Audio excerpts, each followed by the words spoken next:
Hi everyone, I have a really cool street photography but also a travel photography tip for you. Whenever the sun is shining into your lens, so for example, you would be in a street situation and the sun is low, try to wait or look for people that are in between the sun and your camera.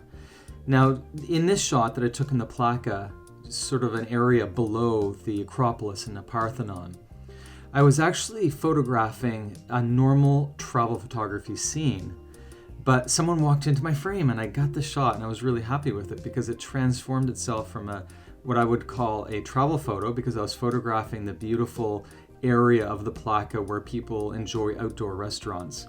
And then I suddenly got this bizarre street photograph with a man's head glowing with light. Look for the low sun shining into your camera and make use of it. Now, of course, you may have to adjust your exposure, but you probably will get some really interesting and unique lens flares. That's when the sun shines into your lens and you get unpredictable results. Give it a try.